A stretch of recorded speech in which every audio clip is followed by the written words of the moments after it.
Okay, that's pretty loud, but we kind of needed that loud for the microphone and people online. We usually do the first 10 minutes of meet and greet, but we're kind of packed tonight, so I'm trying to get ahead of schedule.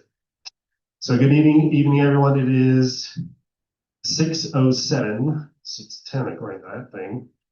On May 20th, 2026, Capitol Neighborhood Council meeting will come to order. So please note this is recorded and it will be posted online.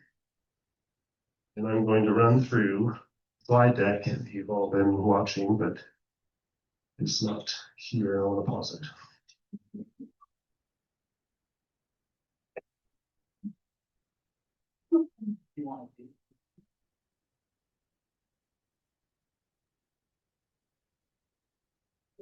Get out of my way.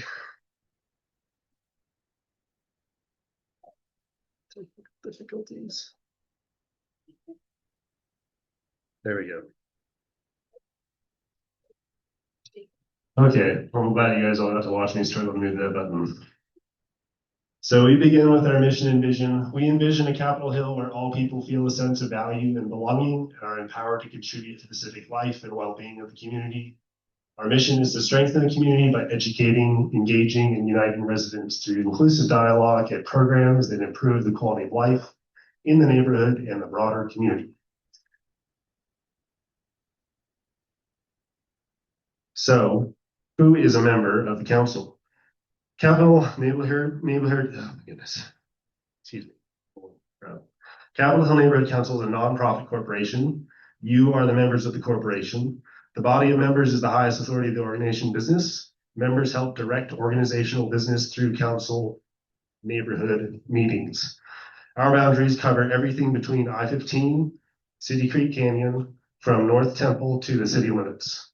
Within those boundaries, the following are eligible as members of the organization. You can read the bullets. Residents 16 and over, primary owners, operators of businesses, primary leaders or their designee of nonprofits or educational organizations. The final authority on who is eligible for membership and the rights of members is given in our bylaws. We make copies available at each meeting and online.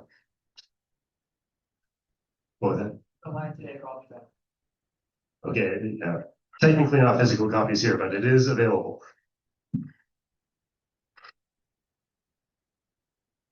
So we usually have a packed agenda. Sometimes topics garner significant community interest. These are public meetings where anyone may participate. Members in particular have a right to participate in this meeting. To help us make sure we do this, the bylaws prescribe Robert's Rules of Order, newly revised, as our standard for how to conduct democratic meetings. One of those rules is that the presiding officer should never be technical or more strict than is necessary for the good of the meeting. That is to say, formality is subordinate to function, and the rules provide a standard for us to follow in respecting your rights as members. As chair, it is my responsibility to act as an impartial host and to recognize legitimate requests and actions to the best of my ability, even when parliamentary language is not used. With that in mind, we want to highlight the basic expectations for participating, including some special rules for our organization. These help ensure everyone has equal opportunity to participate and the meeting remains productive. If you would like to speak, please raise your hand and wait for the chair to recognize you. Someone will bring you a microphone. We have to speak into the microphone so everyone can hear. Is this really loud, by the way? It's good. Okay, it's just loud to me. Including, so that's mostly for our virtual friends. There's like mics and there's a whole like house of cards keeping this all together so it works. So this also helps keep an accurate transcript, which is really useful for our secretary.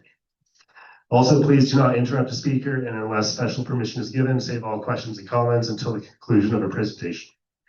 To make sure as many people as possible can participate, please limit your comments on any item to no more than 2 minutes, unless you get special permission from the assembly.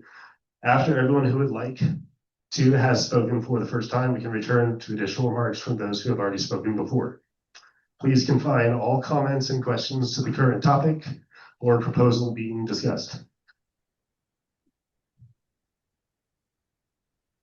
Okay, We will generally split the public engagement portion of the presentation into two parts. First, the question and answer is strictly for asking questions about the facts and information and better understanding the content of the presentation. We want to prioritize making sure the community has complete information. Leading questions and questions tied to your opinion should be saved for discussion. If you ask a non-informational question during this time, it might be counted instead as your turn for discussion. So there's a distinction there that we're trying to make sure you understand. So examples of appropriate Q&A. How long will the closure last? Why is this change happening now? Have you considered other months for this activity? Once questions are exhausted, any remaining time can be used for discussion and opinion.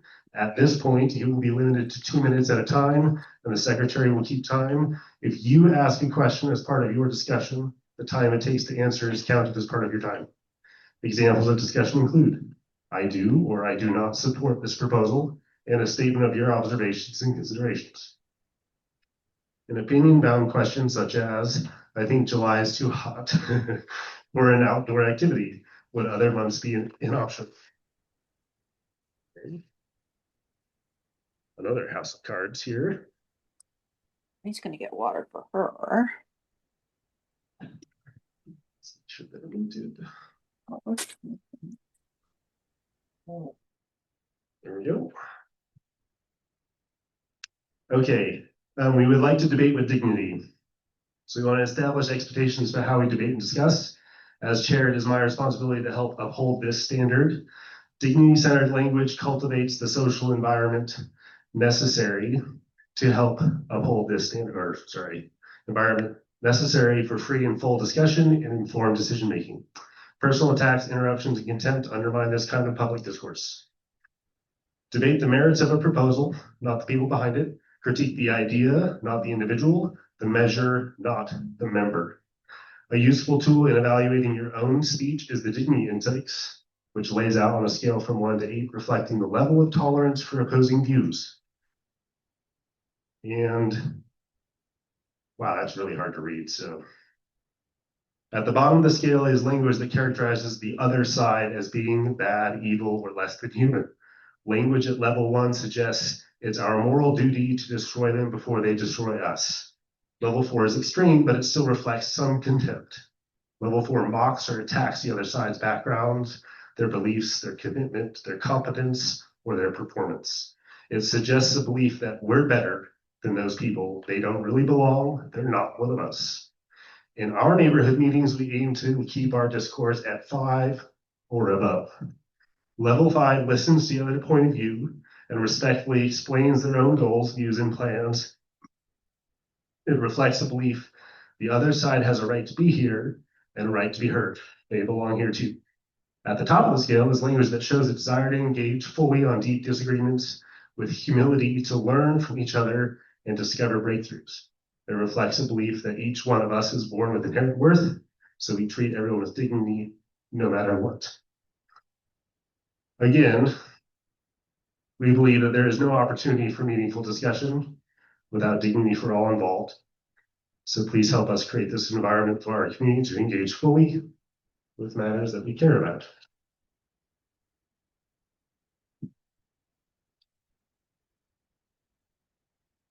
House of cards, go back. There we go. Please get involved in us. There are committees, finance, development, government, communication, community engagement, events, environment, transportation, infrastructure, and planning. If you've seen the QR code, that is the attendance. We'd love to know who attends this meeting. We're trying to keep better track of that. So if you want to fill that out with your black phone of death, or you could record it on a sheet. Both options are viable. Board business that concluded this May. We welcomed our summer interns. Gwen, Abigail, and Kiri have joined Patrol, Mason, and Autumn.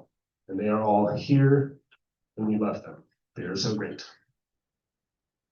Okay, I'll turn the time over briefly to a couple of board members for 2 items of business. Scott, with your monthly's treasury report.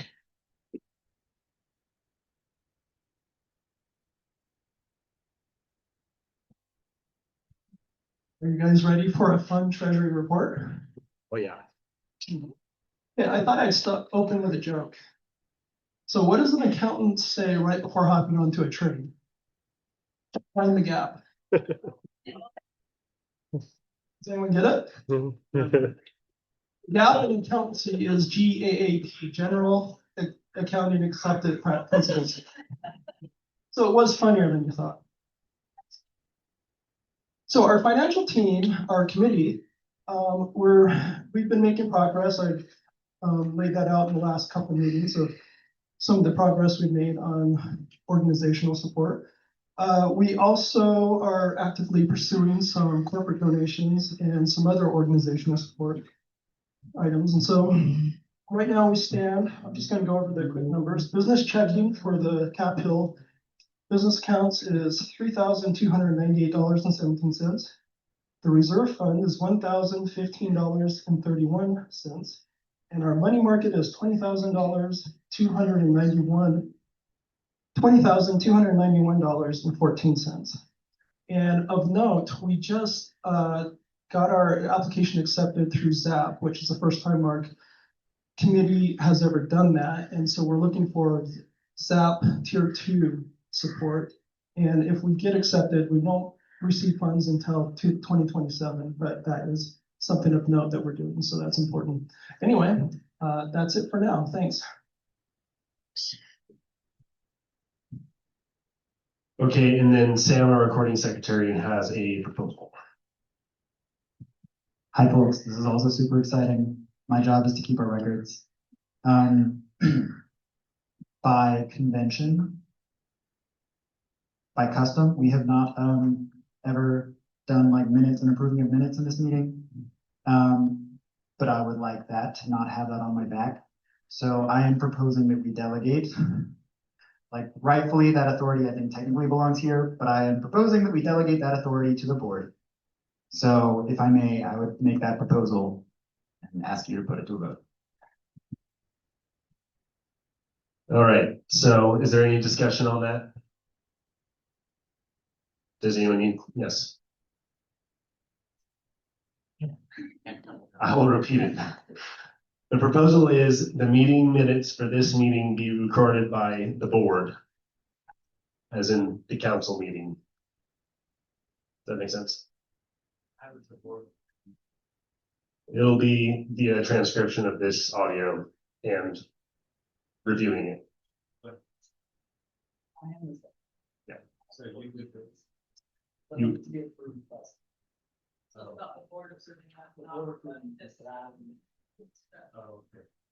okay, yeah, so to clarify it even further, the board would approve the minutes instead of this council approving the minutes the next meeting. On the website? Are the minutes available on a website? They will be once we have minutes, because they have not been yet. Yeah, so there's an idea of having a public repository for the meeting minutes and other public things that we would like to have be public documents for this council. So is there any further discussion? All right, I'll put it to a vote. Those in favor say aye. Please raise a hand. Those in favor say no. Those opposed, thank you. Say no. The ayes have it. The proposal is adopted. The board will take care of reviewing and approving minutes going forward and posting them so that everyone can see them. Thank you for that. Okay, for our announcements. All right, back to we have, oh my gosh, my agenda is not here, but that's fine. We're here now.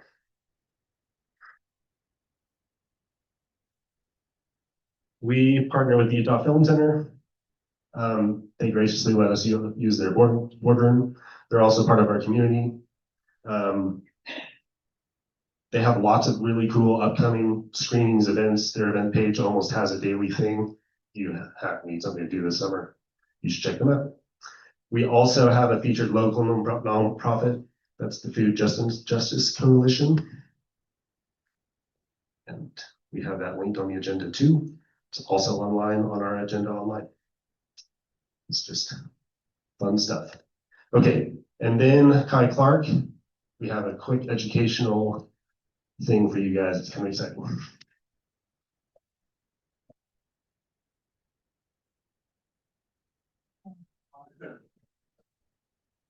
That is not a great just for show and tell. We have pictures. And yeah.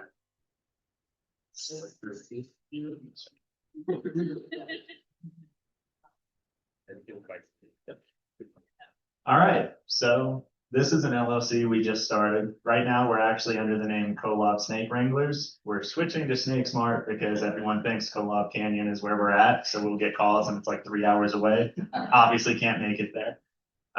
We're not going to take up too much of your time, just kind of go into what we do, give you a little bit of snake ID information, kind of talk about our tools a little, and then we'll open it up to you all to ask us any questions that you may have, you know, an itch for with snakes. So I'm Blaine. I have worked with venomous snakes for 7 years. Worked with 5 or 6 different species. I worked at an anti-venom lab. My master's had to do with Massasauga rattlesnakes. So ton of experience on it. Always loved them. Hello, hi, my name's Kai Clark, and I live in the Capitol Hill area. I actually think I might be right outside the limits, but I'm just on the hill itself.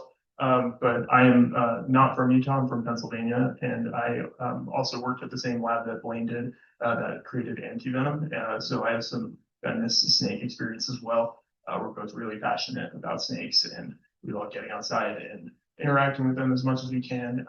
So we decided to bring this together and try to do it as a, you know, even if it's part-time, but just give back to the community. And as you can see, we like to get outside and find snakes as much as possible. Yeah, my picture is actually from last week. I went down to St. George to look for rattlesnakes, saw 2 sidewinders, so pretty successful.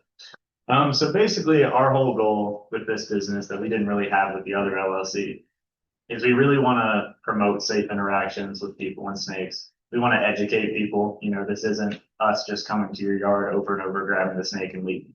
We want to make it so that you all don't have these snakes in your yards again. So we also offer a site assessment every time.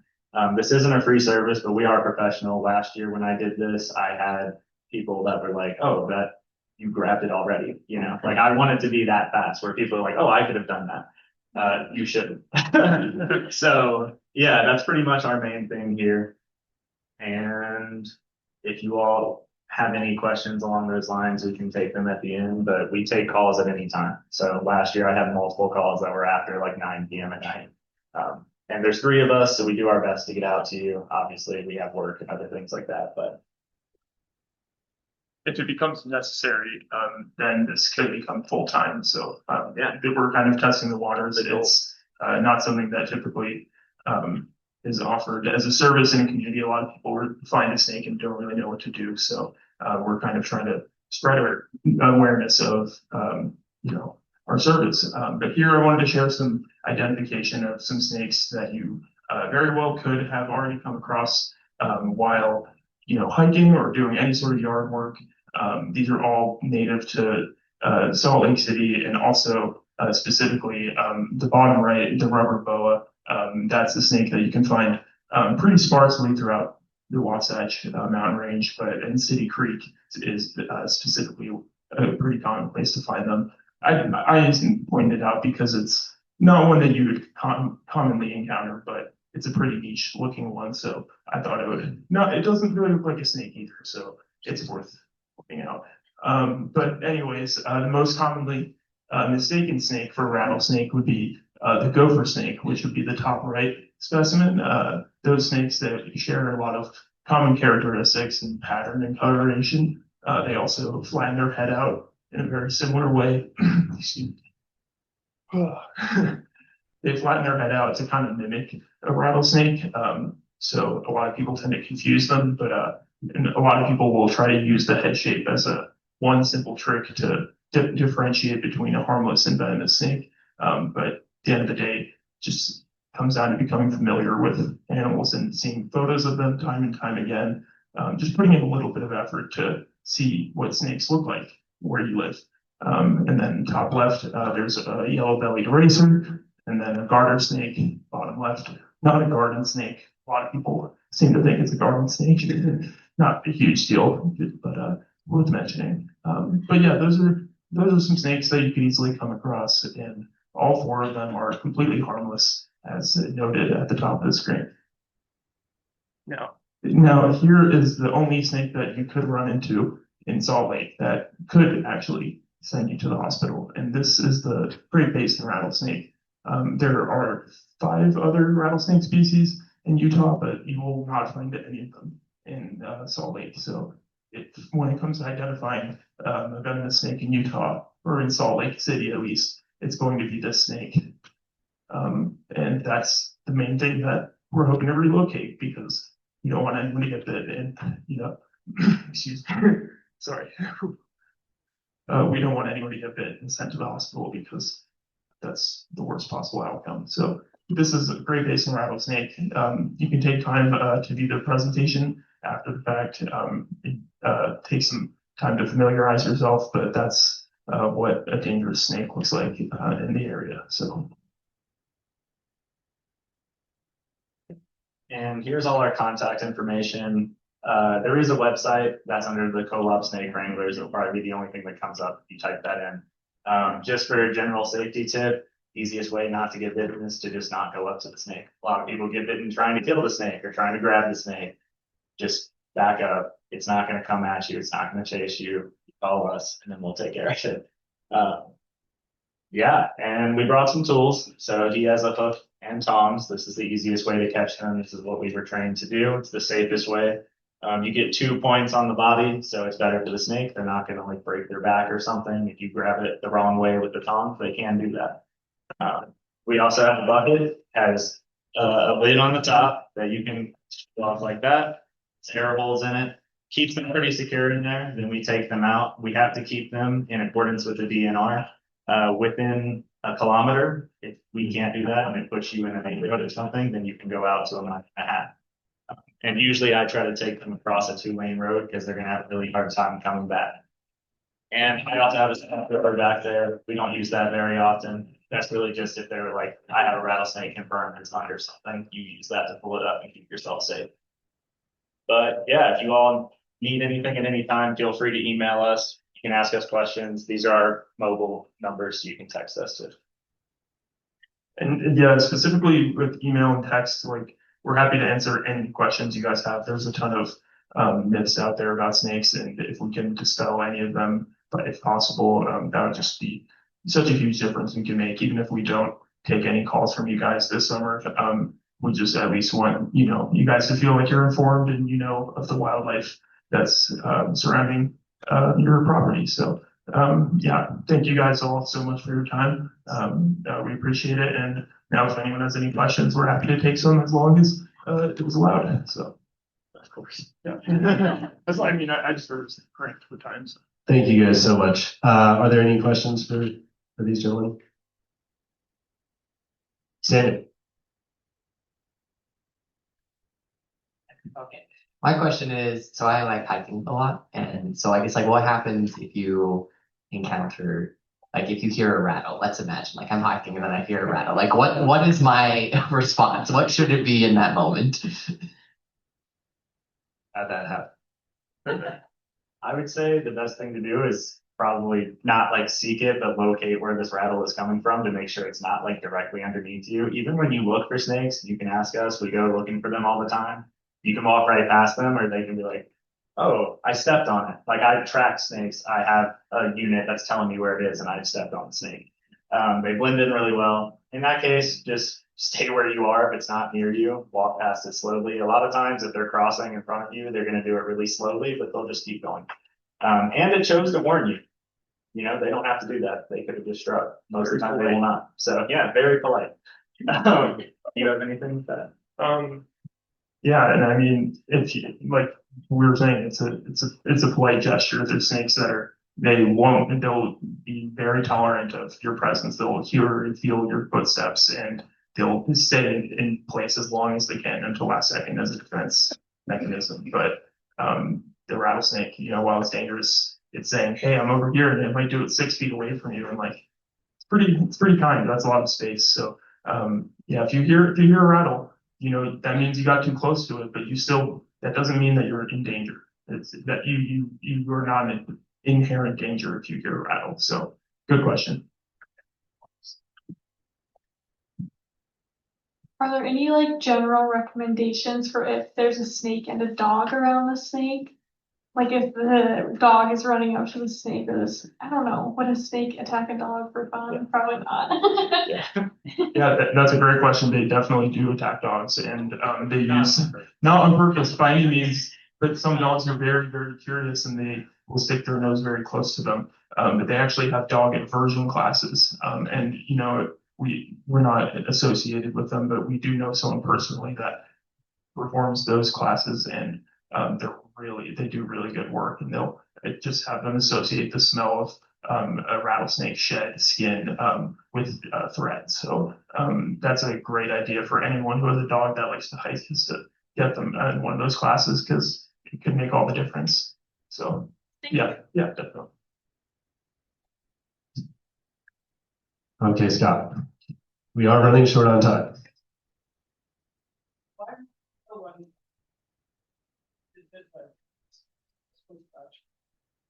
Hey, if you're bitten, what do you do?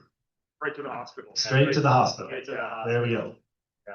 All right. Not really any turn to get And take it easy. Like Yeah, don't run there. Yeah. Don't stop at rails. Low heart rates. Yeah. Thank you guys so much. We're going to transition to, yes. Updates from local leaders. We have a total of 25 minutes for this. We need to make it shorter. So, Alicia, you, I think, are going to be first, and we'll just try to go fast because we like going fast. That's not you. That's not you. This is you. Hold on. Okay. Sweet. Thank you. Hi, friends. Hi. Make it bigger. How do I make it bigger? So you can take pictures of the information that I'll be providing to you tonight. It's pretty substantial, so thanks so much for your attention in advance, and please be kind to wait for your comments, questions towards the end so you get through the slides. Yep. Okay, so we recognize that this year has been a challenging year for many, and that context is important, as this budget reflects difficult but necessary decisions to right-size our general fund and strengthen core services. Salt Lake City is planning for continued growth while making sure we use your tax dollars responsibly. The general fund is the city's main account and supports two core services like public safety and day-to-day operations. As shown on this slide, the city also has two enterprise funds, the public utilities and the airport. Unlike the general fund, enterprise funds operate more like business. They do not rely on tax dollars. Enterprise funds are self-supporting, meaning that the revenue that they bring in pays for the services they provide. We do not get subsidized to the general fund. So tonight I'm mostly talking about the general fund and the public utilities enterprise fund for the context of this year's 2027 budget.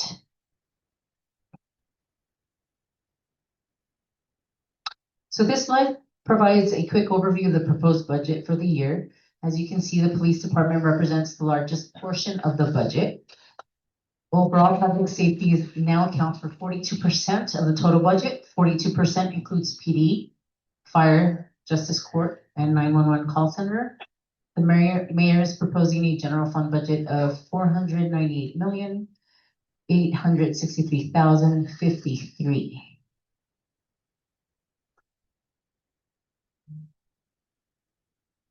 To quote Mayor Mendenhall, this budget reflects current reality. Amid shrinking federal funding, rising fuel and material costs, and ongoing inflationary pressures. Unfortunately, these rising costs are also affecting the cost of delivering the core services our city relies on.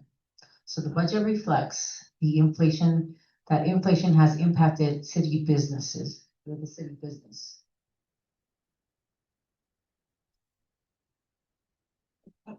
The mayor asked every city department to find operational cuts for this budget, saving 13.2 million. That includes holding some positions open longer, which means our teams are doing the same, or in some cases, working with fewer staff. We also reduced operating expenses like travel, supplies, and utilities, and cut back on consulting contracts by bringing more work in-house. With our police department now fully staffed, we've been able to reduce overtime costs, and we're continuing to work through imminent port negotiations to help fund 12 new police officers on the west side. So a good example of increased efficiency in our city is our city clean team, or our clean city team, created last year, which has allowed us to reduce our contract with Advantage Services, saving about 1 million while improving how we handle things like graffiti removal and encampment cleanups. And then Alicia, you have almost a minute left. We got to keep on track. My God. Or just, So let's go to slide. yeah. Wait. Okay, so ultimately, while we continue to deliver core services, the mayor's budget includes a proposed property tax increase to generate 13.5 million revenue. Before we consider tax increase, we cut $13.2 million through department-wide cooperation and efficiency. And this slide is featuring how the property tax increase, proposed tax increase, will be reinvested into the community. So let's move on to this next slide. So this is not a proposed increase to residents' entire property tax bill. It is only the blue portion, which is the city's share. The representation has all the different taxing entities, which is county, the school district, the library. So the proposed SLC increase would only apply to the city's piece of the pie. Next slide. For context, raised property taxes was in 2022 with a 4.9% increase. These do not reflect figures. Please don't treat these figures on the slide as final. Here's an example of how property tax increase would impact different home values in Salt Lake City. Keep going.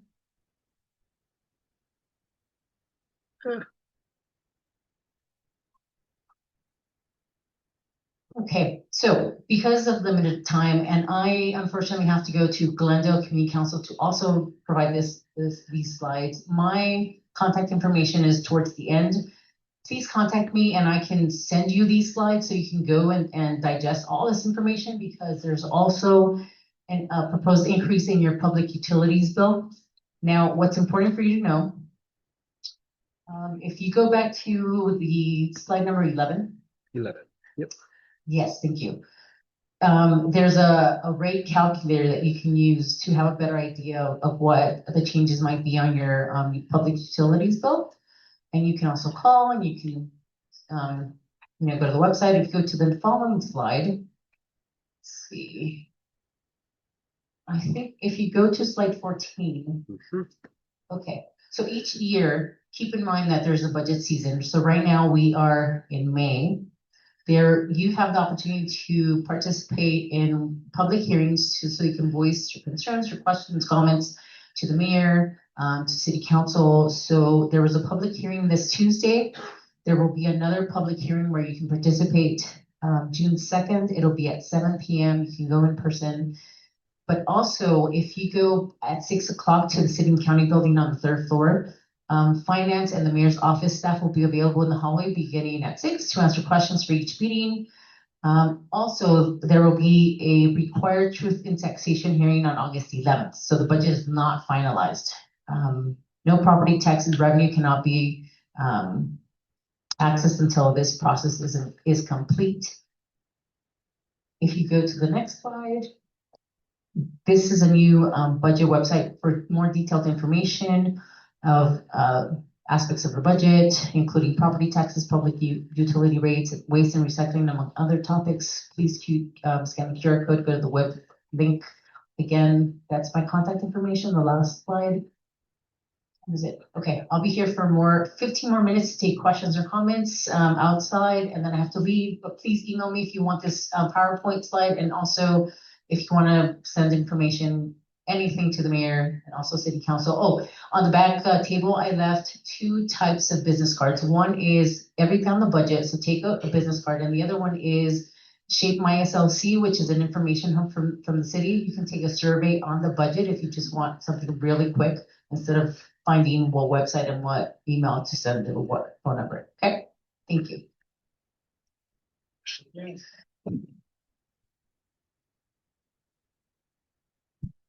Thank you, everyone, and I really appreciate the timeliness. Thank you so much. We are hearing from Ashley Anderson, our school board. Hi, my name is Ashley Anderson. I represent you on the Salt Lake City School District's Board of Education. And for this area, that includes West High School and Washington Elementary. I will continue some of the doom and gloom budget season updates because, as Alicia rightly pointed out, federal government has so many reductions in revenue. State government has reductions in revenue, and that impact things like the city and especially our schools.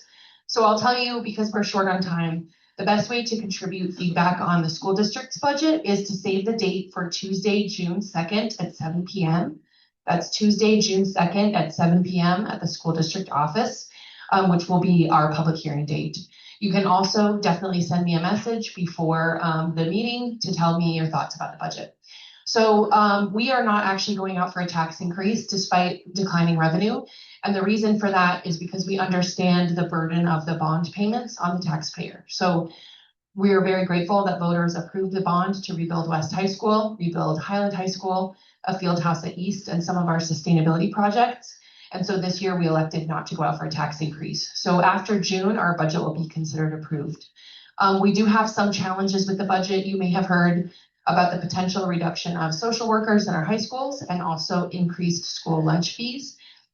We did increase school lunch fees and for the first time in 14 years, and that's not something that people want to do, but one of the best ways community members can help is by volunteering to pay school lunch debt. So you could find out if you're interested what's Washington Elementary's lunch debt and contribute directly to the school. Same thing with West High School. With social workers, we were able to cut and reallocate funding to preserve social workers. So there will be one staying at West High School and all of our comprehensive high schools. And like everybody, we're making really tough decisions. I think one challenge that we continue to have is that a lot of the property tax revenue we receive, $36 million this year, is diverted to city development projects, and that limits the amount of flexibility we have with our property tax dollars. So again, if you have feedback on the budget, you're the taxpayers in the community, June 2nd at 7 p.m. is the best way to offer feedback if you don't have questions now. In addition to the budget, it's graduation season. It's one of the most exciting times to be a school board member. So many people are thrilled to be promoted from Washington Elementary and heading to Bryant Middle School or to West High School for the ELP program. And West High graduation is always an exciting celebration. That will be next week. We also have the 5A girls state champion in discus, and we had girls and boys medal in all of the throwing events at the 5A track meet. And it's really exciting to see what student athletes are doing, hear about the colleges they're committing to, and it's a great time to be a school board member. So I'm happy to take any questions that you may have. Yeah. Oh, okay. So the question for people online is, at the June 2nd meeting, will we talk about school closure? School closure is not being discussed right now. So in the policy we have that oversees that process, the superintendent has to bring recommendations by a certain time of year. This year, the superintendent did not recommend any school reconfigurations or closures that are new. So what that means is sometime next year, she will be asking again, Dr. Grant, do you think we need to reconfigure schools, close programs, or make any changes? And then that takes about another year. And school closure is likely to come up again because as enrollment declines and revenue decreases, one of the only ways we have to increase funding for school sites is to consolidate the number of students at those schools. So we won't hear about that in June, but sometime next year. Yeah. Maybe I ask, do you have a number of schools that is a city? Oh, with the buildings. Okay, so the question is what's happening with the schools that were recently closed?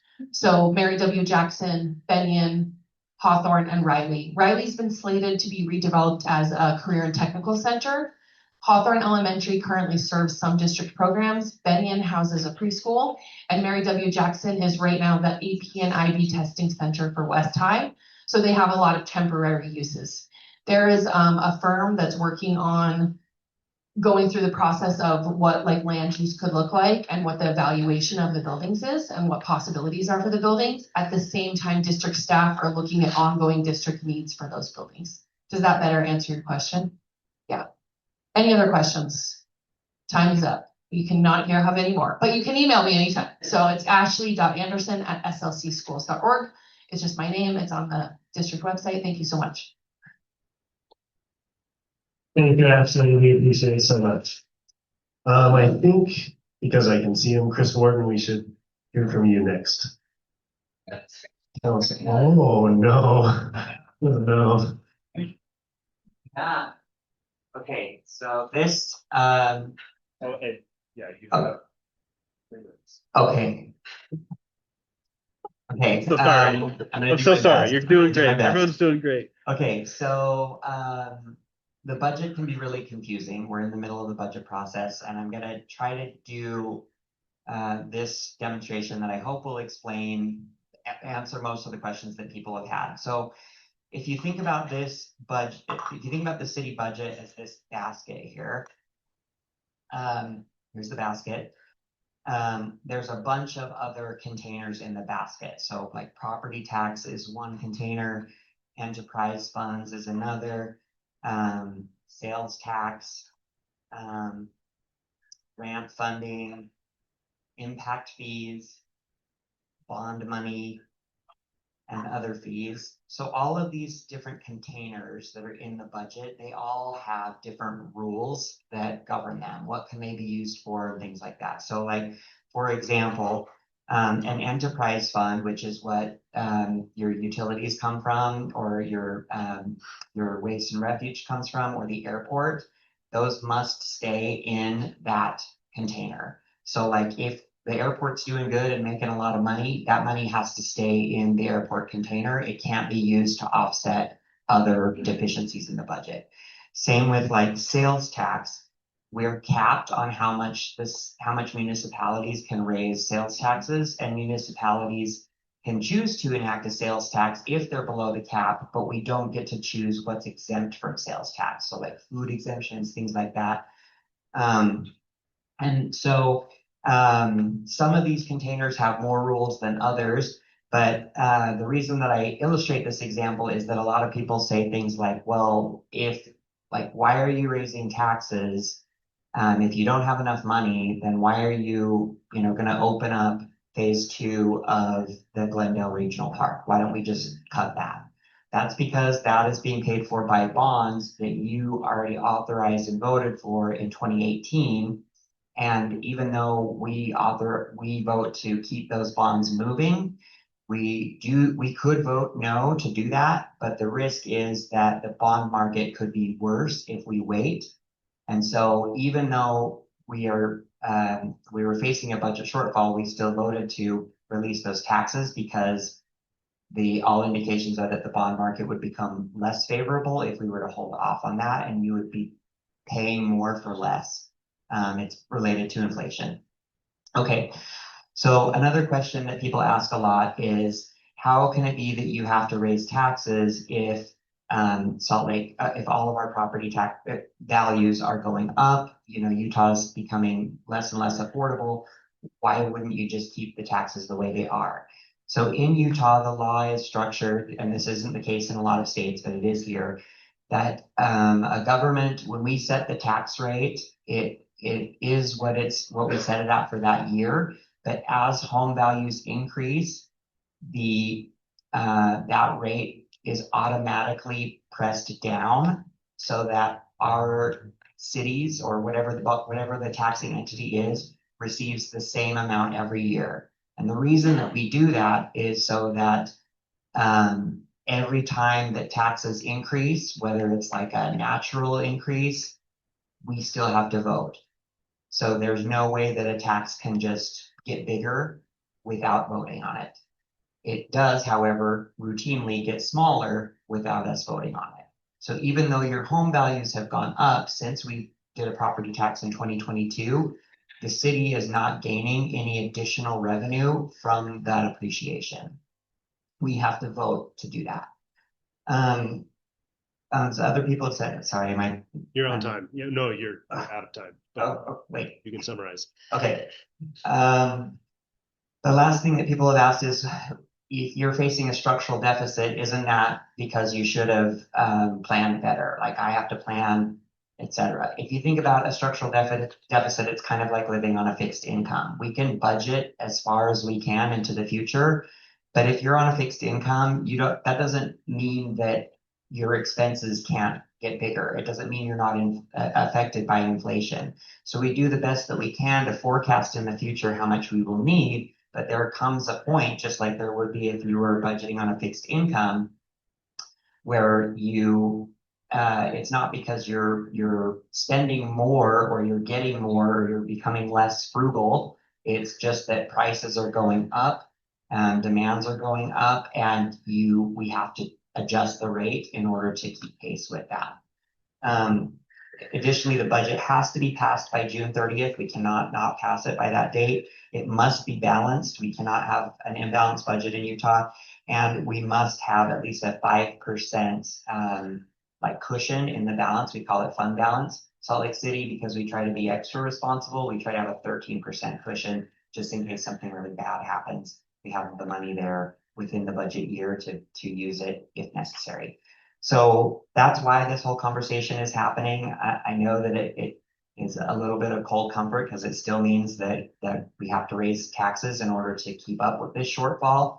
But I think it's really helpful for people to understand it's not because we didn't plan over the last 3 years or because we spent beyond our means. It's just this is the nature of the tax system that we have in Utah, and we're trying to keep pace with inflation, which is impacting the city as much as it's impacting you in your day-to-day lives. If you have any questions, please reach out to me. I'd be happy to answer more.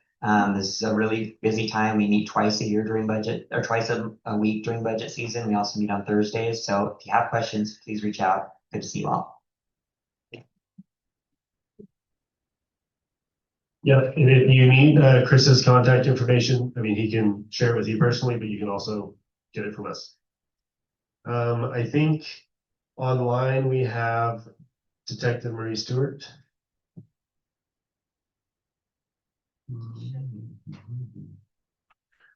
There's an Officer H. Williams.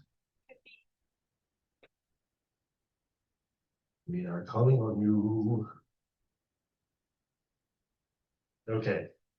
And I don't know if I've seen Jennifer. It's not here. Okay, I think what we'll do then is we will switch into our updates or our special topics. So, which is probably good for us in time. Where is my little note all that?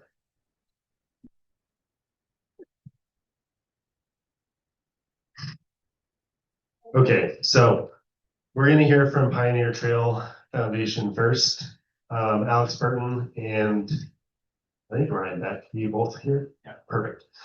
We'll provide an update on the Trail Foundation, Pioneer Trail Foundation. This will be their third presentation at one of our neighborhood meetings. We have scheduled up to 20 minutes of presentation. Try to be expeditious. As a reminder, please save all the questions and discussion until the presentation is concluded. And I also want to remind everyone, special topics are scheduled in advance and they are distinct. They are separate people and things and organizations that get together and say they want to update us about their thing. So none of our special topics are related necessarily. So I wanted to clarify that. Huzzah. The floor is yours. I would say 10, 15 minutes. Questions? Including questions or same? What do you think, Sam?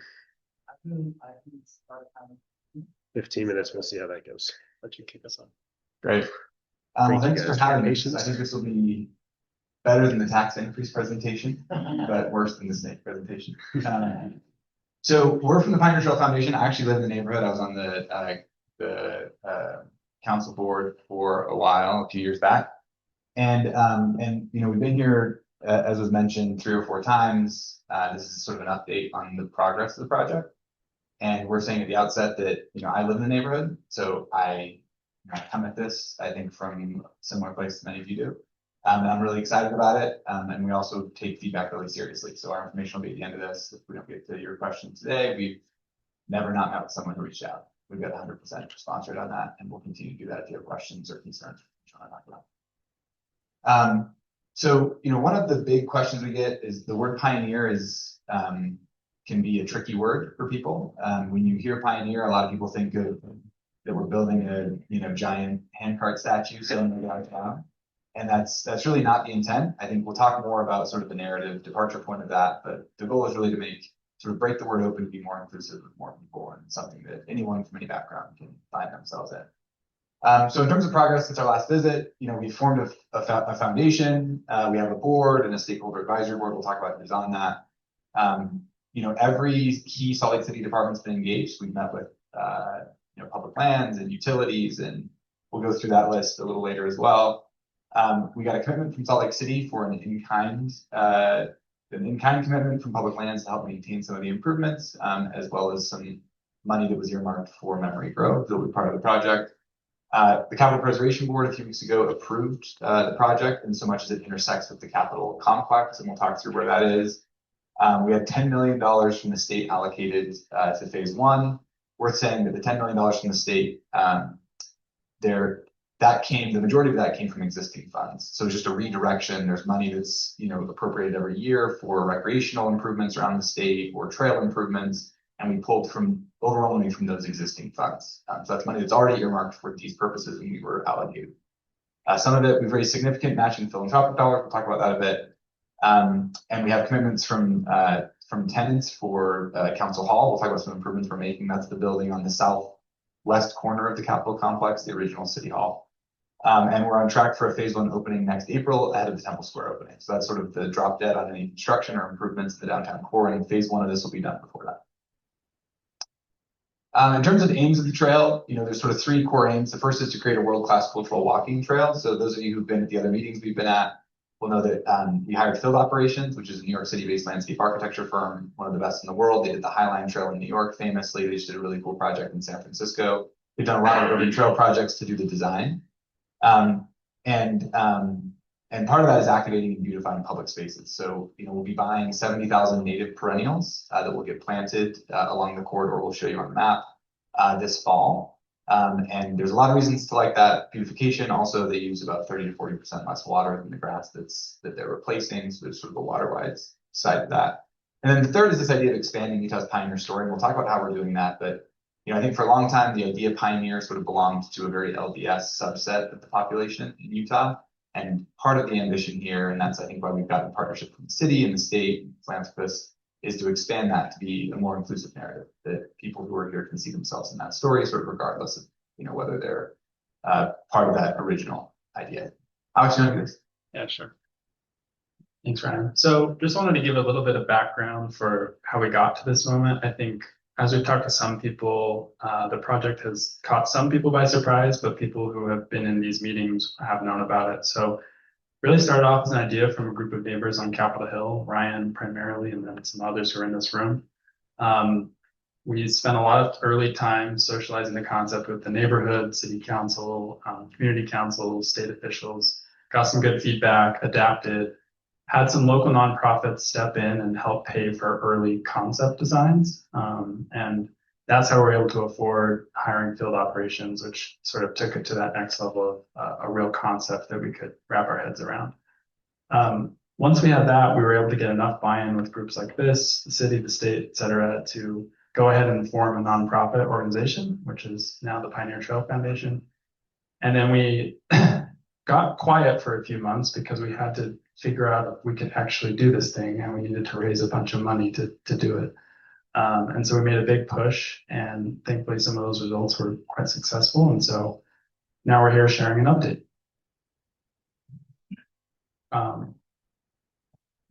Yeah, Ryan, I'm gonna let you talk about this, King, because you were here for a lot of these. So I think one piece of feedback that we hear and we want people to know we take seriously is, to what degree are we involving other people in this project, or is this just a small number of people forging ahead? And we've tried really, really hard to do good by the neighborhoods we're interacting with and by the elected leaders who represent those neighborhoods. So in terms of Capitol Hill and the avenues, we presented to the Capitol Neighborhood Council. The ideas that sort of affect traffic were part of the UDOT workshop that happened here. We presented at the Greater Avenues Council. We had 2 meetings there.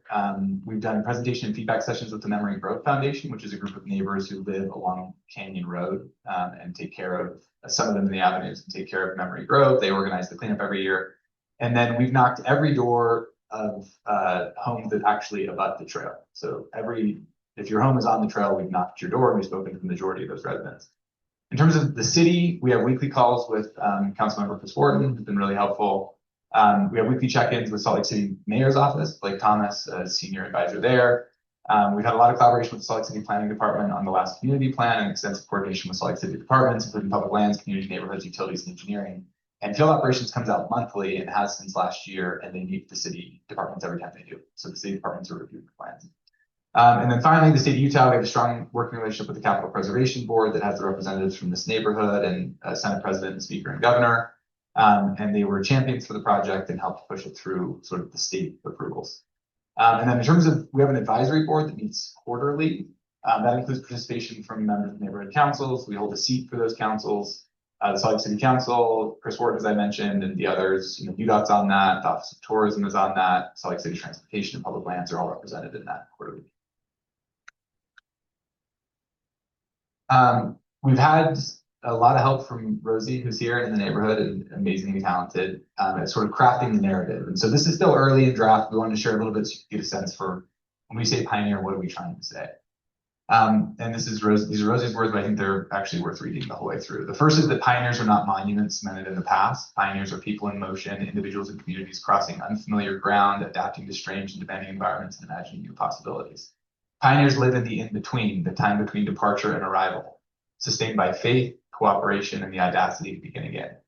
The pioneering ethos lives deep within the bones of Utahns. It means considering new truths and distinct ways of being and moving forward with courage and curiosity, always with community in mind. Utah's pioneer story both includes and transcends the 1847 migration of Latter-day Saints into the Salt Lake Valley. It's not limited to any one religion, generation, race, or time period. Anyone who walks toward a better future has a place among Utah's pioneers. And we sort of have this old narrative to new narrative. The old narrative, pioneers equals 1847.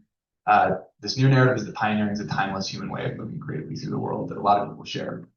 The old narrative is the pioneering story is complete. They arrived, it's over. And the new narrative is the pioneering story is ongoing and unfinished.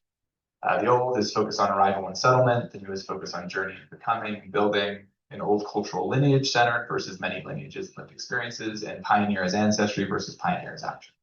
So I think that gives a sense for sort of how we're approaching it, and I think why we've been able to build a coalition that spans people with really different political and ideological and religious viewpoints. And we take that really seriously. I think if we're successful, this is a thing that everybody can see themselves in. Do you want to think those thoughts? Yeah. So we want to give you some concrete updates on the trail itself. So this is the latest map. It incorporates Temple Square, which is a slight change from maybe the last map you saw. It felt really kind of silly not to be including Temple Square for a trail that connects downtown. So we made that change, and then otherwise it will look largely similar. We're also making an emphasis on connecting people to the new Museum of Utah, and then directing people up into the trail system for Ensign Peak. Yeah. Many of you are curious about what is actually going to be happening near term. So phase 1 is highlighted there in the map. Phase 1 is focused on State Street, so some improvements to the park strips on either side, planting in the roundabout, planting up near Council Hall, improving the parking lot to have more shade and tree cover while not losing any parking stalls, and then some activations in Council Hall and White Memorial Church. And the plaza will have some activations as well. In terms of what stage this is in, we're at the schematic design stage. So this is a more advanced stage than the last time you heard about the project, necessitated by our timeline. It's an aggressive timeline. We're trying to be open by April of next year ahead of the Temple Square open house. We've incorporated a lot of the feedback that's already been given. We're really grateful for that feedback.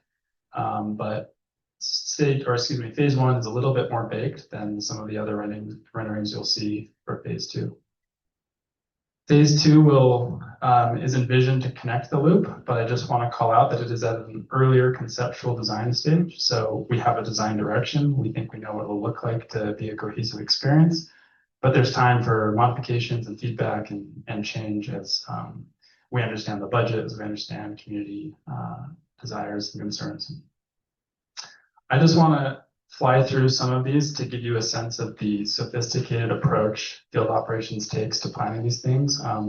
They've done many of these in communities throughout the country, and they're really concerned about making it appropriate for the community that they build it in. They don't just take their standard template for trail and copy and paste across locations.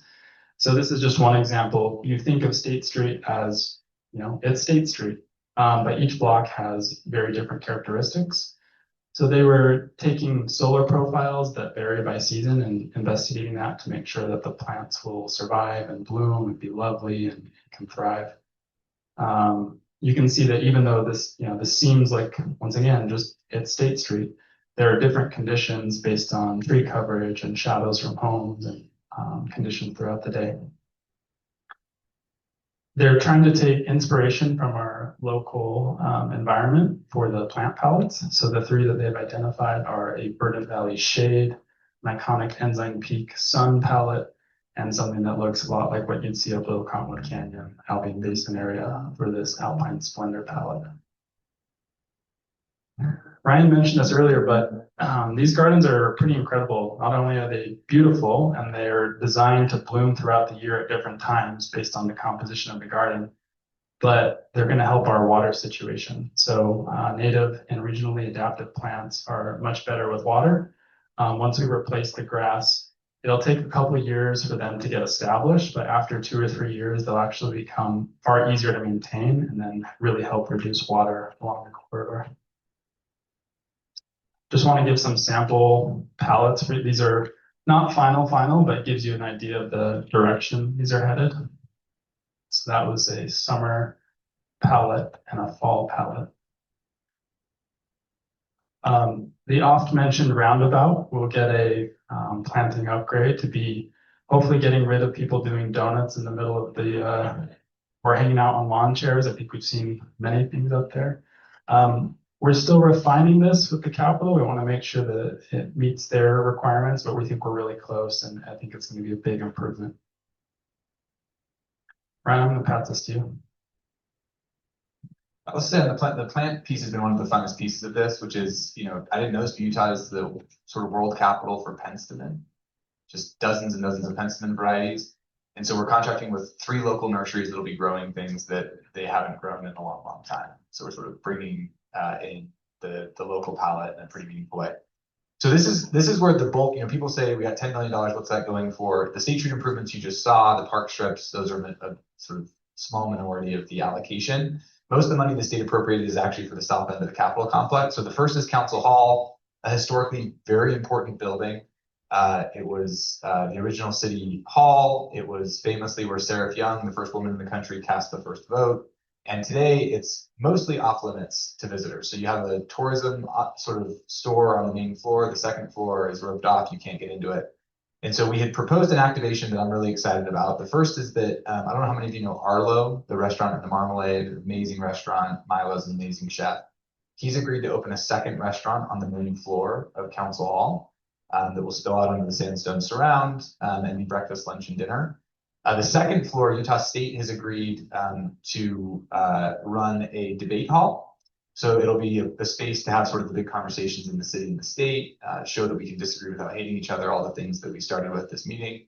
And then the other third of the second floor will be a bookstore. That'll be dedicated to some of just sort of great American literature and some of the foundational works on democracy and freedom of expression. And so And then the parking lot will get turned into a market plaza. We will have a winter Christmas market this winter. We have an operator who will do that. We're really excited about. She's amazing and has done 5 of these throughout the valley.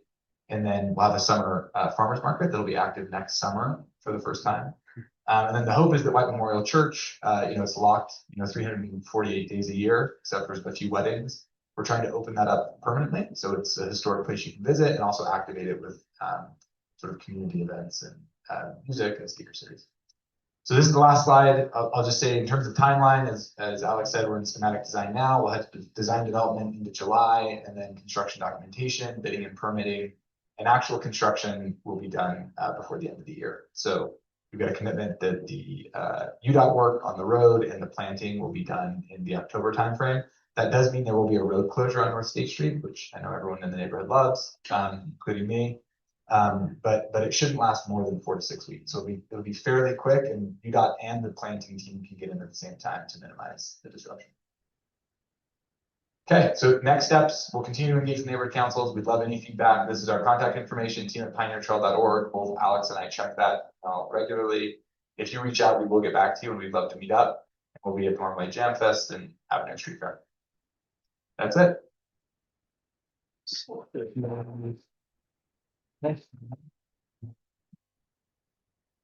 Any questions? Yeah. Yeah, is there a place that the public could access like the financials of seeing like how that $10 million, for example, is being spent with, well, All right. Yeah, I asked a place where the public can see how that money is being allocated. Like, for example, you mentioned 70,000 perennial. Like, how much does that cost? This phase 1 project seems mostly that State Street of perennials. I'm curious, like the council hall building. To me, that seems like those businesses would be paying for the lease space, and it wouldn't come out of that 10 million. Like they're benefiting, like Arlo would be benefiting from expanding their restaurant and making money. So yeah, how's that? Yeah, so how's that the bulk of the cost? Or also there's a seismic upgrade on that building with the change of use, which is quite expensive. So we're in the process of costing that right now. So getting that sort of compliant requires a lot of infrastructure upgrades that typically a landlord would bear, not the tenant. So Arlo is bringing money. We expect to bring 500 to 600,000 for the build out. So there's nothing off market about that. The building is sort of being brought up to code, and then Arlo will take that space. The second floor, the state is owning all the improvements there. So turning that space into a bookstore and a debate hall does cost money. And in terms of the budget allocations, I'm happy to publish the same budget we provided to the legislature. If you go back and sort of look at the hearing stuff, we presented things there, and we can put a sort of basic rundown of budget on our website as well. One other quick thing, I think that plants sound cheap, and they're cheap, but all of the infrastructure upgrades required to do the planting, and all along the pathway, there's some structure build out. There's we've simplified how we talk about it, but there's actually a lot that goes into making that corridor possible. Yeah, and have you built in like maintenance? Time for that first. So the capital will handle maintenance for the capital portion, and the city has agreed to handle maintenance for the city portion. Okay, and then a quick reminder to keep it pretty informational. Remember on the non-opinion based dings. Good. Great. Any other questions? Yeah. With all the new impact that is happening on Capitol Hill, what kind of new parking is being planned? Yeah, so my understanding, I don't know the actual stall count, but as part of the Museum of Utah upgrade, there was significant additional parking added there. And we're working with the Capital Preservation to make sure that's available for any activations. The farmers market, the Christmas market. Walkout. Correct. Yeah. And I also think the other thing I'll say is, Salt Lake City is a driver city. People will drive to Temple Square and then drive and park on Capitol Hill. And part of the reason for that is we haven't created sort of pedestrian connective experiences. And part of this is I hope that people park at, City Creek Mall, see Temple Square, and are invited, given the garden and everything else, to walk it instead of driving and parking. We've got great benches. Great benches. Pretty. Sound bad, it's great. All right, right, speak loud. That's amazing that you got $10 million from the state. That's not an easy thing to do. But you mentioned that you had some private funding too. Tell us something about that. Yeah, so a lot of that came from people you'd expect. So Gail Miller actually contributed $1 million. She was born on Capitol Hill, so that was sort of part of her story. Ken Gardner committed $1 million as well. The city committed, as we said, $2 million. It was already earmarked for Memory Grove improvements there. And I'd also say that we're seeking more money from the state. So we've actually asked for 20 million more in future years to be allocated to park improvements in the neighborhood. As Alex said, all that is still in early stage for planning. Any conceptual stuff will be shared here before that happened. But we're excited about that, and I think the city benefits a lot from the state taking an interest in our public parks. Would that be needed for phase 2 or is Phase 2? Yeah. So the 10 million just. Phase 1, yeah. Let's let other people ask questions first. Yeah. Anyone else? I was just wondering, is any chance of a pedestrian crossing at the Kimball Cemetery, City Creek Park? You're saying a mid-block? Yeah, nice. So there's not a mid-block crossing, but UDOT has agreed to narrow the crosswalk that it already exists, that the SAMs generously fund flags for. So there will be a minor bulb out at those intersections, and those will be marked much better than they are today to try to enable an easier crossing. But there's not a mid-block crossing. Was that explored at all? We explored sidewalks kind of are right across the street from each other. Yeah, we explored a lot of stuff that you got killed. So I think we got as much as we were going to get from them, and the original design was so maximalist, they almost threw us out of the road. Did you have a question? Yeah, along the same lines, actually. I was also curious about pedestrian improvements during phase 1. Like, does the road construction include any sidewalk improvements? Yeah, the pedestrian crossing. Yeah, so we're still, part of it's scoping our budget. But the sidewalk that runs along the City Creek Park is especially sort of battered up. It's really not level and it's in bad shape. So the hope is if the budget allows, we're going to repave that entire sidewalk sort of up to the top of that first block. And then, yeah, the pedestrian crossings will be narrowed and be more clear with benching there, which visually just slows down traffic. And, you can stand at that crossing. I do it all the time with my kids, and no one stops for minutes on end. It's a really dangerous crossing. And so we're optimistic that the improvements, the bulb outs, and the benching will help with that. So I'm wondering if you're talking about the crosswalks right at the roundabout. I know, you're talking about, which is great, the markets, Council Hall and everything. But I'm just wondering if there's going to be any investments made on those crosswalks right at that roundabout, because wow, are they scary. Yeah. So that part of the project is pretty baked, and we weren't involved in that. UDOT ran that process sort of separate from us. So I don't anticipate any changes, at least in this phase, as part of that. That's a good question. Excellent. So I love all the work that's gone into kind of reimagining the word pioneering.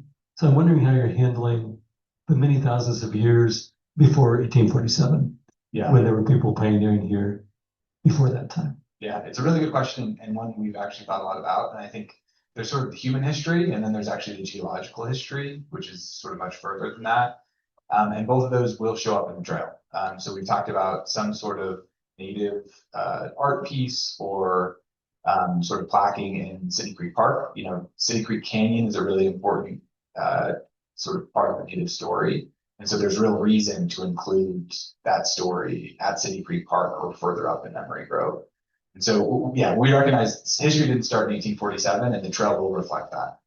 And how is still, that's mostly phase 2, but we're committed to that, and our board is committed to that.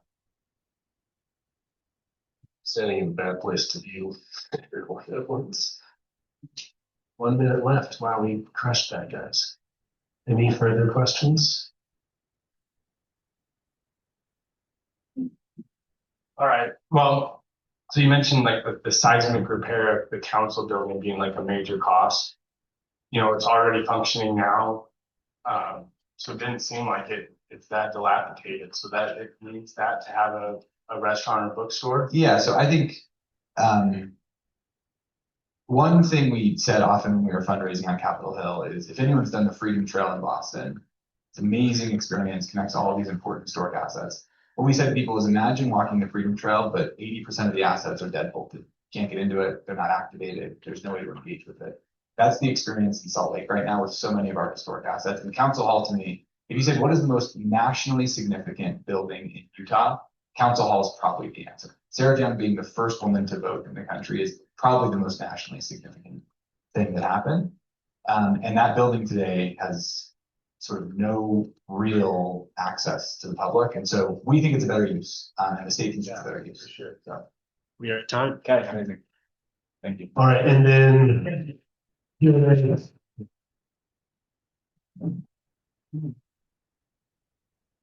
They are good at responding. Please email them if you need to or want to. Okay, I didn't give anybody any on how to do the Q&A. I apologize. I was supposed to do that, but I didn't. Okay.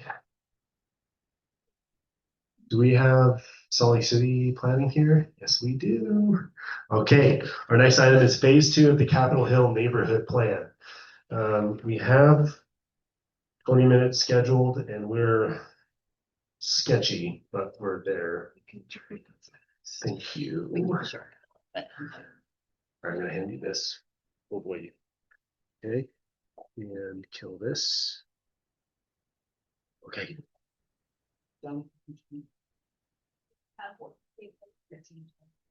Yeah, 10, 15. We scheduled 20, but we should do 10 or 15. 10. I'll just turn the time right over to her. Okay, I think Aaron can read that. Sometimes the arrows work, sometimes it don't. Okay. Do you want us to go through all for me? Yeah. Okay. 15. All right. I'm Amy Thompson. I'm one of the planning managers at Salt Lake City, and this is Katie Lynn War, and we are here to talk about the Capitol Hill Community Plan update, which we started updating last fall. I think our first engagement event was the Jam Fest. Next slide. We are working on updating the community plan, which is a community vision. Next slide. It will outline decision-making process for the next 15 years. The plan currently in place for Capitol Hill was adopted in 2001. As a best practice, planning documents should be updated and reviewed to ensure that they're aligned with citywide policies, and so they remain a useful tool for decision-making.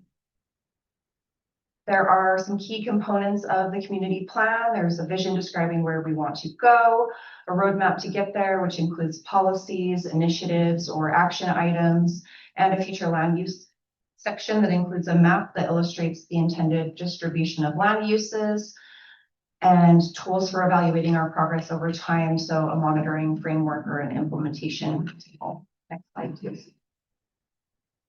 They are part of a broader planning framework for Salt Lake City. This graphic depicts how community plans relate to the overall citywide vision and other element plans like transportation plans or housing SLC, and then eventually how they get implemented, which is through private development, zoning changes, capital improvement projects, those types of things. This is the Capitol Hill Community Plan boundaries. It's generally bounded by I-15 on the west, City Creek Canyon on the east, North Temple on the south, and then the city limits to the north. And then the other map shows Capitol Hill in relation to the other community plan area boundaries. We are right in the middle of the process. We are currently analyzing data and getting ready to draft the plan. Our public engagement has been divided up into 3 main phases. We are currently in phase 2, which is essentially what we heard. So did we hear everything that you said correctly during phase 1, as well as presenting some potential strategy items for addressing what we heard. We have held a number of events associated with phase one. We've had in-person events, 258 online survey responses. We've given briefings to commissions and city council. And we also have a web page that we'll provide the link to at the end of this presentation that has most of this information and more. And now I will turn the time over to Katie Lynn to discuss what we have heard. All right, so this is kind of broken up into two sections. I'll summarize what we've heard and then also some of the initiatives we've created to address some of those concerns. So first off, just kind of an overview of the values and challenges that appeared or resolved as a result of all the feedback we received from the community. The community really values its proximity to downtown as well as the historic character and charm of the neighborhood. They love their access to parks and trails and all the recreation in the neighborhood. Also really appreciate the local businesses, restaurants, and retail in the area. Some of the challenges that were identified, the top two were housing affordability and air quality. They're also the lack of neighborhood-focused businesses, some concerns with public safety and crime in public areas like parks and trails, and also some concerns with access to public transportation and traffic issues. So first up is housing and growth. Like I said, the number one concern we heard was the affordability of housing, and there was also some concerns about the lack of family-sized housing in the area. Some of the strategies that people prefer to increase housing in the area were adaptive reuse, some more mixed-use projects, varied types of housings like missing middle. That's kind of what people identified as the type of housing they were looking for, as well as infill projects that are compatible with surrounding area. Want everything focused on, They want density focused near transit and other multimodal access points. There are also some concerns with short-term rentals impacting housing supply, and also multifamily housing that needs more functional built-in space. Some of the initiatives we are proposing for this is provide some outreach and education to the community about housing programs the city has, and also like how to report illegal Airbnbs and Vrbo's and those types of things. Update the zoning to make infill development more feasible, as well as providing some incentives to require open space and amenities for larger multifamily projects. Okay, the number two thing we heard was concerning air quality. Obviously, it's a huge concern, especially with the proximity to the refinery and some of the quarries north of the neighborhoods. The pollutants really impact the community, especially also the dust coming off of the Salt Lake. And also, people want vehicle emissions reduced as well. So, obviously, air quality is kind of a regional problem that's not going to be solved by our little local plan. But there are some things that we can try and implement to help. We can explore ways to improve air quality monitoring, strengthen the urban forest in the area, also improve buffering options between residential and industrial uses, and then promote walkability and alternative transportation methods so not everyone has to drive everywhere. Speaking of driving, what we heard is there was some concerns with accessibility, safety, and connection across major transportation corridors like 300 West, 400 West, and the railroads. Transit frequency is the biggest issue with using public transit. And then there are also issues with traffic, like cut-through traffic during rush hour, and also some industrial traffic going through neighborhoods. Some of our proposed initiatives to address those is to create a complete accessible bike and pedestrian network routes, identify ways to reduce cut-through traffic through alternate routes and signage and that kind of stuff.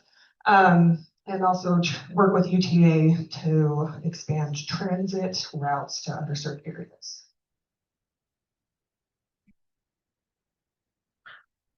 So with neighborhoods, what we heard was that people really value their character of their neighborhoods and also the sense of community that can create. With that being said, that there are again, those access issues between the neighborhoods themselves, especially Guadalupe, connecting to everything else in the neighborhood area. There were also concerns with safety and maintenance, like dilapidated sidewalks, lack of lighting, that kind of thing. So some of the proposed initiatives were to highlight areas, unique characteristics and strength and cohesion through like things like public arts, those kinds of initiatives. Increase equitable access by creating a multimodal network, so people don't have to drive and there's easier ways to get around through walking and biking again. And then also improve connection and safety through street lighting, sidewalk improvements, bike lane improvements, that kind of thing. So next is economy. People really expressed that they want more small scale neighborhood focused amenities, being Arlo, that are scattered throughout the neighborhoods as opposed to concentrated in one area. And there was also highlighted a need to essential services like grocery stores, banks, medical offices, that kind of thing. So some ways to address those. Were to identify areas for small scale mixed use in neighborhoods. Part of that would be also identifying the existing commercial uses and making things a little bit easier for them from a zoning perspective. Identify barriers and strengthen access. So identify barriers to building some of those essential amenities like a bank or something like that in the neighborhood. And where it's not feasible to build one, it's strengthening the access to ones that already exist. And also update zoning and update zoning to increase where those amenities could even be located within the neighborhood.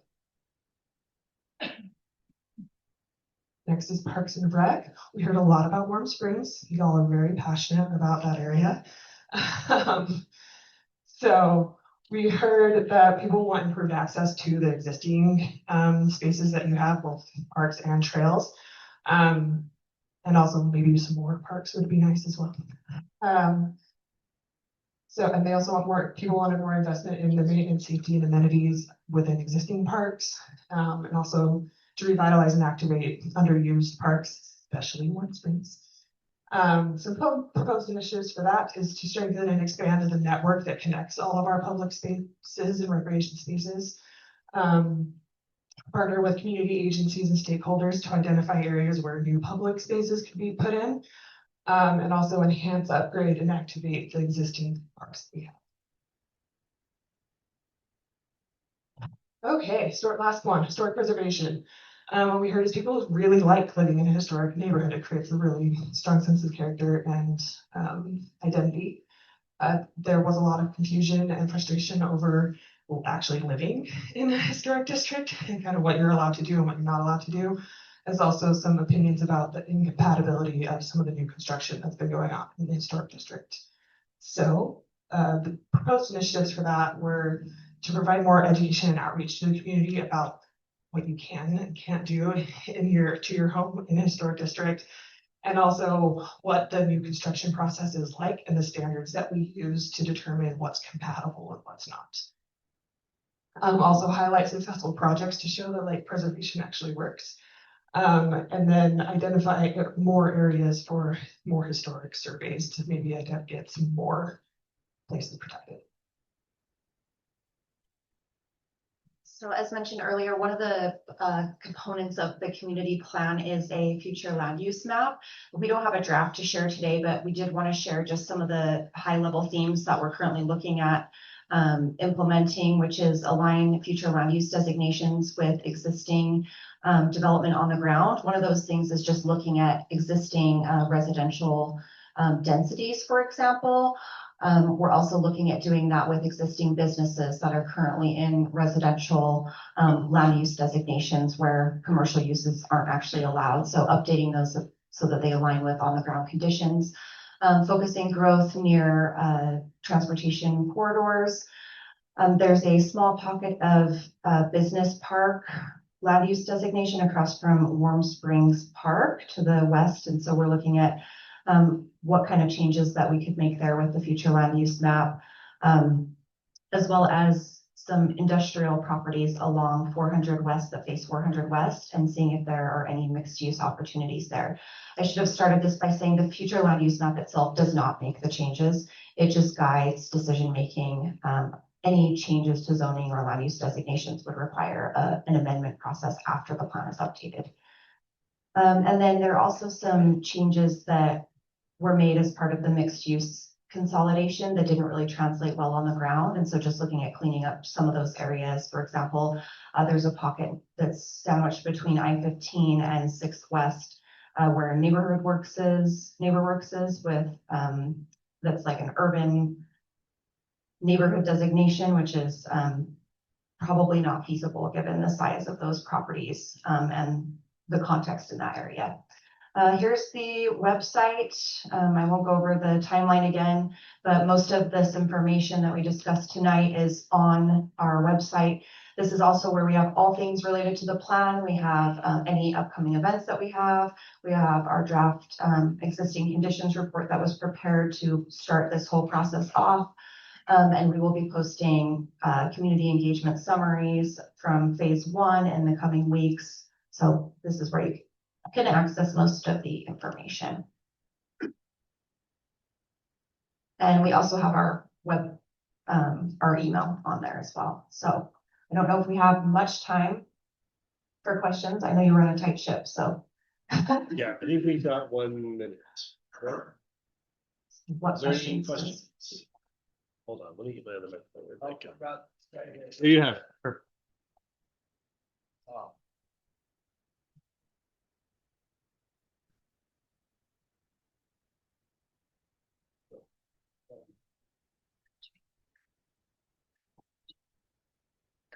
So whatever you do, as far as anything creative or new, usually landmarks will mix it. What is your plan with landmarks to be more creative in their approvals? So we don't have any high level plans at this moment, but that is certainly feedback that we would love to hear if you have any ideas for what could be done with the process. But I do think there are some differences in terms of what you might think is compatible with historic district versus maybe what your neighbor thinks is compatible. So just trying to provide some additional education around that. I don't know that we'll make any specific changes to their guidelines because the guidelines follow national standards related to the Secretary of Interior standards for preservation. And so our guidelines follow those for new construction. So I don't think we would be making any changes specifically to those, but potentially changes to process and who reviews what and those types of things. I'm just talking about historically what's happened with the Landmarks Commission is that nothing really, neighborhoods regenerate. And I think that's what you're trying to promote. But what you put up here will never happen as long as Landmarks continues to do what they've done in the past. So there is a historic district in the Capitol Hill area. The entire boundary plan area is not subject to the historic preservation overlay. The Historic Landmark Commission has very specific authority on what they review and what they approve. So not all of these things will have to go to the Historic Landmark Commission.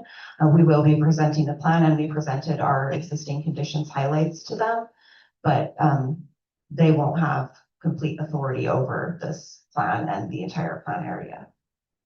And are you guys available after the meeting, after 8-ish for 15 minutes or? Yeah, I can be available. Okay, Is the library open? The library is not open. So Okay, so I'm outside of your before door, 8. yeah. So that will happen. Everyone be aware they will kick us out at 8. But you'll Sure, be I can be sort here. of available for questions if there's more questions later. I apologize to keep us on time. Well, yeah, I did just say that. So, yeah. Thank you guys so much. Thank you. Thank you guys. Okay, our final presentation is the Grand Liberty Arch Monument. I'm going to read this. So we have technically, our agenda goes to 7:45. Technically, the library closes it at 8. We need to probably put the chairs away at 8:55. So I just please, at 7:55. Thank you. So please just everyone keep us on track for that. Okay, so yes, Saban Howard. Hey guys, sorry, it's loud. It is loud, but it works for the Zoom. Yeah, you can put your timer on. If we pass the number on DQ. Yeah. Is that Yeah, perfect? I'm gonna talk less and take a lot more questions because this is your community and you need to know what's going on. So, I did the world, let's go, how do we advance? Just advance to the, I just want to show you right here. I did the World War I Memorial in DC. That was a 9.5-year project. It's 60 feet long. It's called The Soldier's Journey. And it was a hell of a show because I had to go through 4.5 years of bureaucracy to win the competition.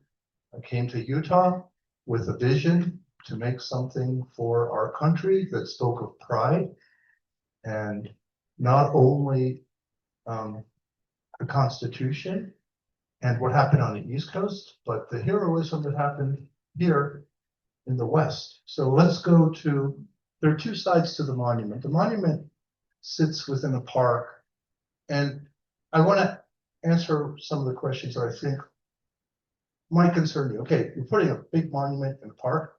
We're not losing the urban park.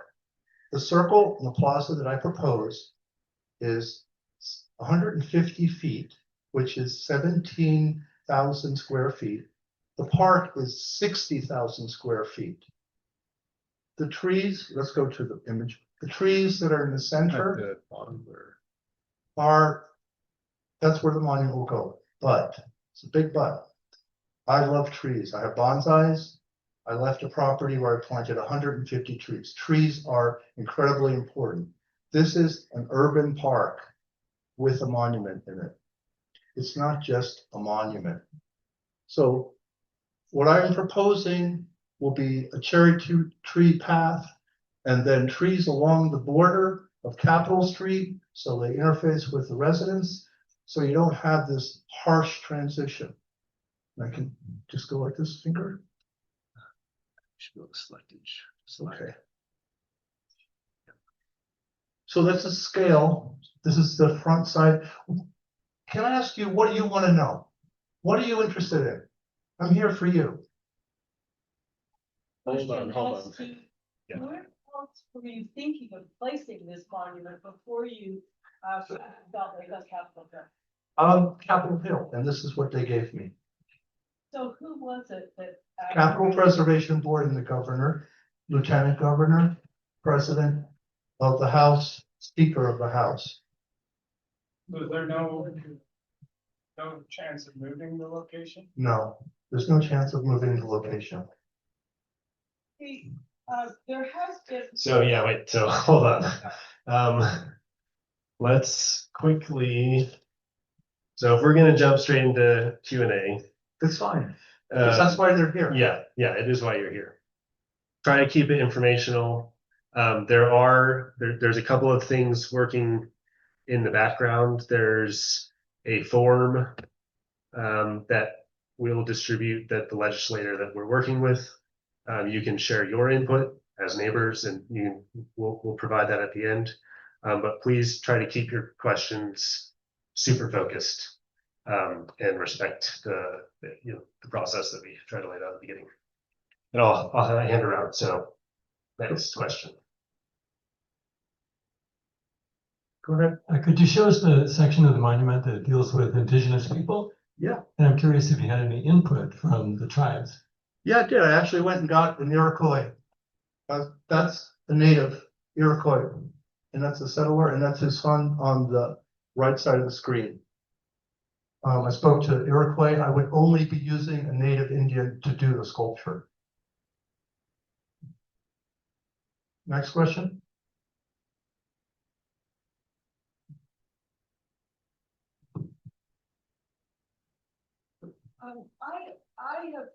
I know it's a beautiful sculpture.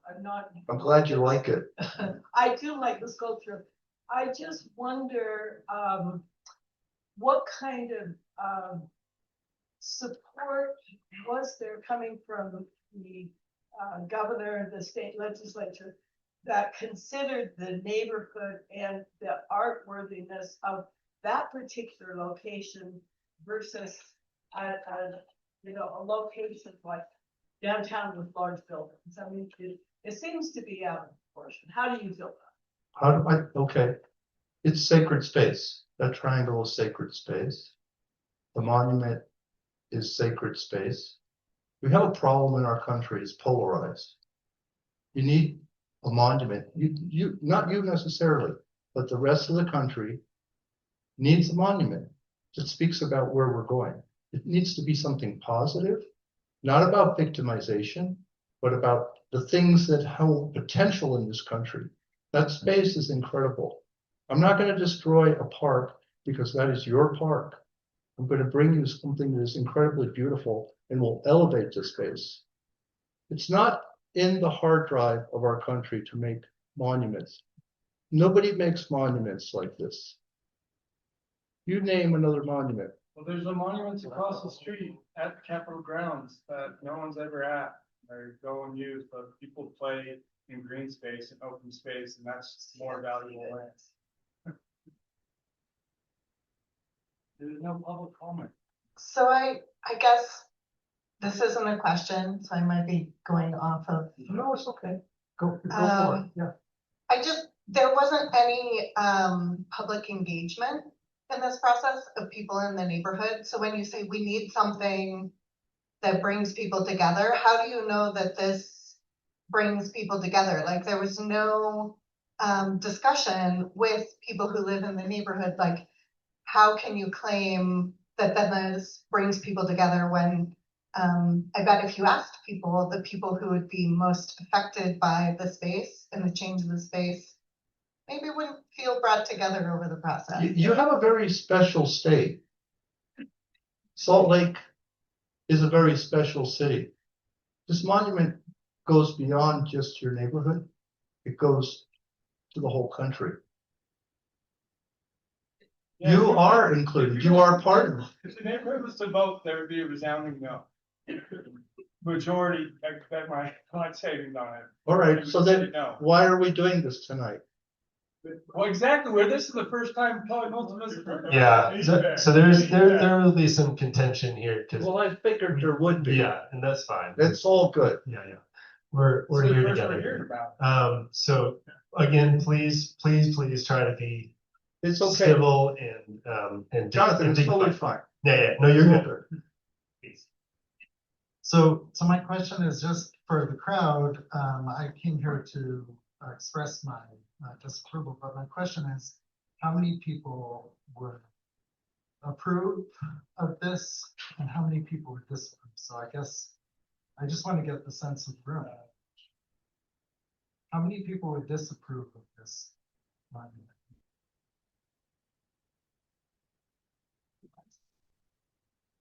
Okay, and how many people would approve of this monument? How many don't have an opinion? How many people don't have an opinion? Enough information. Yeah, answer the first for here, Dolly. People like side elevation.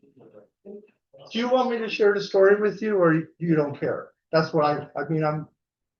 Do you want to know the story, or don't want to know? Where do you live? Where's the park? I live in Sandy. I live in Sandy. Is there a park next to your house where you can just build? No, I don't live by the Capitol. You live by the Capitol. Yeah, there's parks in Sandy. Does anyone else have any other questions or clarifications? Yeah, hold on. Hold on 1 second. Hi, I'm Tracy. I'm Saban's wife, and I'll be the project manager. I ran the project for the World War I Memorial. So I just wanted to give you some kind of the things we're doing. This will take 8 years. It will not be finished until the fall of 2034, 2033, so it can be unveiled for the 2034 Olympics. It will be a very respectful process. There will be an arch built, and then over the years, the sculptural panels will be installed. We will be sculpting in a studio, hopefully in the Midvale area. And we will be hosting people in the sculpture studio. Once a month, we'll open the doors. People can come in and watch all the guys sculpt.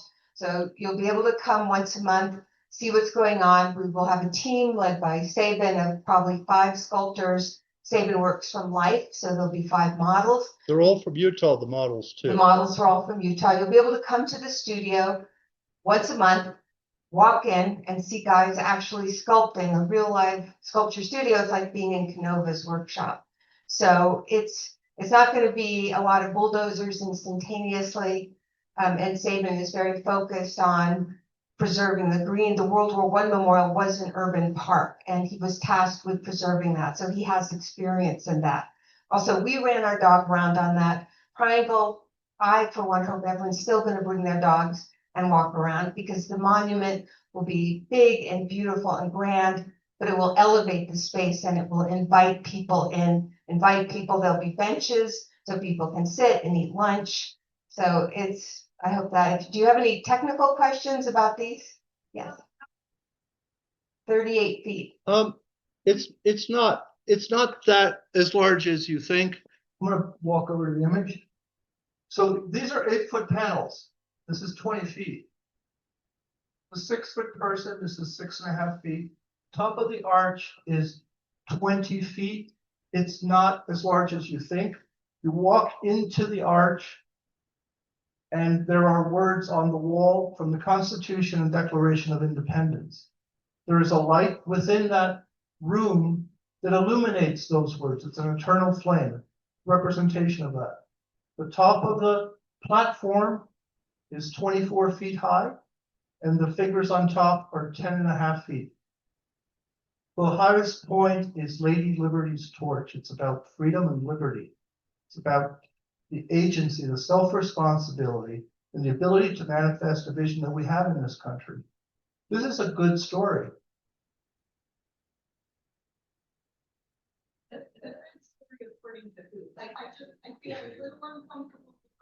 Well, I don't want to get into the weeds on this. I really don't want to get into the weeds on this beyond that. If you want to know more about the story, we can have a conversation. But I'm not a hack artist. Sir, I don't think anybody is there at all. I'm glad to hear that, but there's a wave of energy coming at me that nobody's like. The location. I understand that. I understand. Yeah, it's Right. the location. It's about the fact that I the know. entire neighborhood is not engaged at all. Yeah, that's not on me. And But I understand. that's not on me. That's why you're experiencing. Jonathan called. As soon as I got his email, I responded. I responded within hours, and then I called him up because I wanted to engage with you. That's your park. That's your backyard. I get it. Could you talk a little bit about how this happened? Like when it was first proposed and who you've been talking to in all these years that it took? Nobody commissioned me. This is a commission that I got because I prayed to God. And this is a response I got. No, yes, I went and I met with the governor. I met with Governor Cox. And Governor Cox said, I asked for something like this and you showed up. I think we're kind of at the final. That's the end. I think we probably will have time. We usually do Yep, next. like squabble outside the library because they kick us out. So okay. Okay, yeah. I spoke with Jennifer Daly Provo. She generated a link for us to give feedback to her office. And she sits on the CPB and she will compile that feedback and send it to them.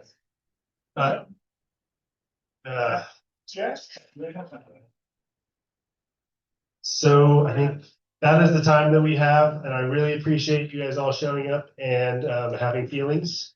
We all have feelings. But now we will adjourn. So thank you so much for this opportunity. Is that it? Yeah. Please help us put chairs away. Yeah, please help us put chairs away.